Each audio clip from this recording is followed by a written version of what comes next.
That's one of the two paths of the YouTuber, I suppose. On one hand, they'll use YouTube as a springboard to get into other things, bigger things like directing. On the other hand, they'll use YouTube to bring you the sponsor of this video. This video is brought to you by Skims Underwear, now for men. I know, a sponsorship for drawers on a YouTube movie review channel sounds pretty strange. That's what I thought. And then they were like, hey, we'll send you a couple pairs. Just see what you think. I wore them for a day. I was like, wow. So does October work? Is that good? Because these are next level. And it's like this. Most of my audience is dudes. And the thing we don't talk about, we're always on the lookout for the perfect pair of drawers. I got your back, guys. Say goodbye to buying a pack from the supermarket that feels like you're wearing the rough side of a sponge for a day. And for my money, giving a special shout out to the stretch boxer briefs. They're breathable, light, gives you that feeling of freedom, but not too much freedom. You know, it's the balance you're looking for. Support yet light. So click the link in the description to shop Skims Men's at skims.com. And after you place your order, be sure to let them know I sent you. Select YouTube in the survey and then select my channel in the drop-down menu that follows. And now let's get Stuckmanized, hopefully.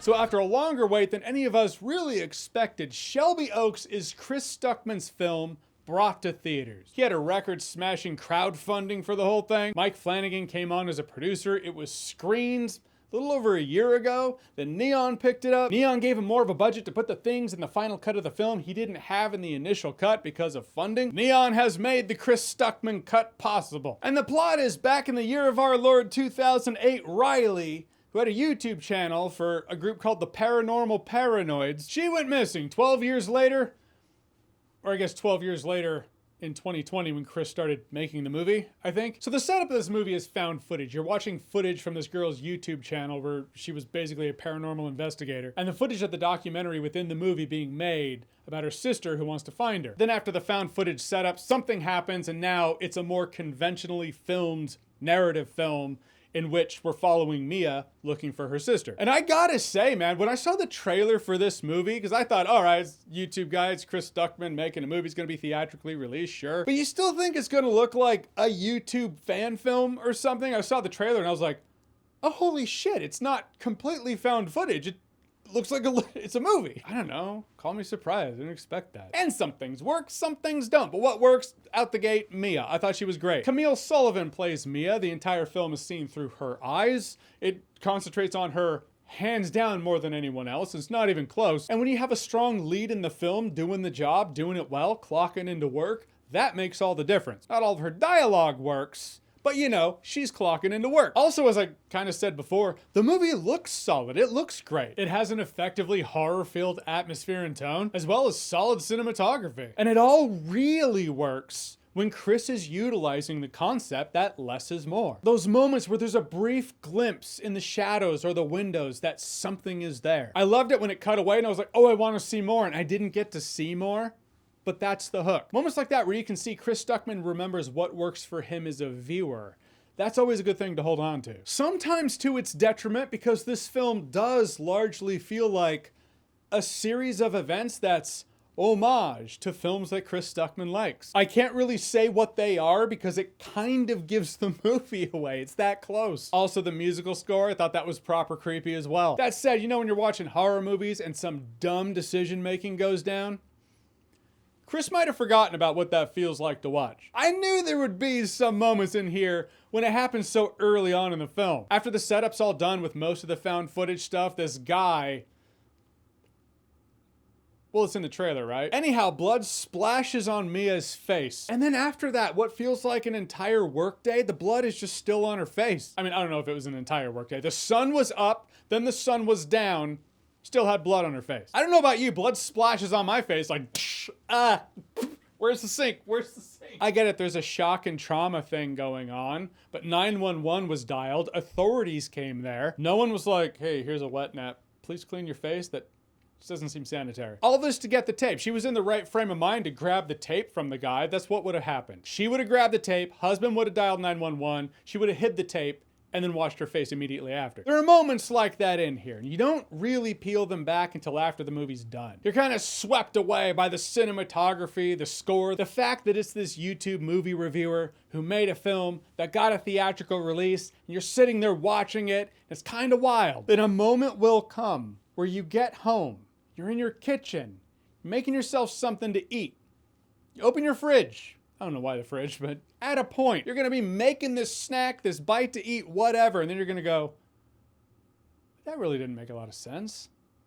Wait, neither did that. And you're just gonna peel back these layers, and these things in this movie just don't make a lot of sense. Like, why'd she go to the creepy prison alone? I mean, the creepy prison was actually a cool segment in the film. It was also, I guess, filmed where they filmed Shawshank Redemption. That must have been some white whale mind job for Chris Stuckmann. He was probably having the time of his life. Why are you going to the creepy prison alone? You have a husband who could have gone with you. I run into that a few times in here, between creepy prison, creepy place in the middle of the woods. Why would you go to these places alone? I get it, between her and her husband, there's this rift happening, but he's still around, you know? She could have just had a dialogue with him, been like, I'm going to these really creepy places. You can either go with me to help me or protect me, or not. Personally, I think the smarter move, just for the sake of momentum and time, would have been during the found footage setup. Be like, yeah, we wanted to have kids, but I just got wrapped up into looking for my sister, and it never worked out. And then he left me. And now there's no lingering husband, so there's a reason she's going to these places alone. As it stands, she's just electing to go alone, cause it's alright, I'm sure the hellhounds are super sweet out there in the creepy places in the middle of nowhere. More jump scares than I feel the film needed. Jump scares, couple of effective jump scares, but more than you would expect from someone who has spoken against jump scares. There's this moment with a photo album. This photo album exists just to show the audience, okay, audience, and there's some chronology of events. Now you know that happened. Because there's no other way anyone could think of to illustrate what has been going on. Who took those pictures? Who developed the film? Why keep those moments? This movie also has a bit of a pacing problem. It's only 90 minutes max. I think it's less than 90 minutes. Google says 1 hour, 42 minutes. That is more. I believe that includes credits though. Yeah, this movie oddly has a lot of irons in the fire, a lot of things that need to happen, but it comes across as a bit indulgent sometimes. The whole found footage meets conventional filmmaking thing, it's interesting, but it does come across as a YouTuber's love letter to old YouTube. I mean, I like seeing old YouTube layout as much as the next person. I miss it. The stars, baby. It's all about the stars. But it all comes across as dated. If this movie had come out at peak Paranormal Activity time, it would have really crushed. There's even a viral campaign online, like on YouTube. You can find all these paranormal paranoid videos. They're supposed to, you know, add to the immersion. Some of those got some views, but it never really took off, you know? It never actually added to the thing. The thing that really took me out of it, I mean, it really broke the immersion, is when you see a newscast, you know, you see a moment like the local news channel is talking about this missing girl. And it looks like a YouTube channel from 10, 15 years ago trying to emulate a news station. I feel like some of these concepts and ideas could have been cut to give you more time with the characters. Or maybe you could have cut characters that didn't do much at all, you know, like the husband.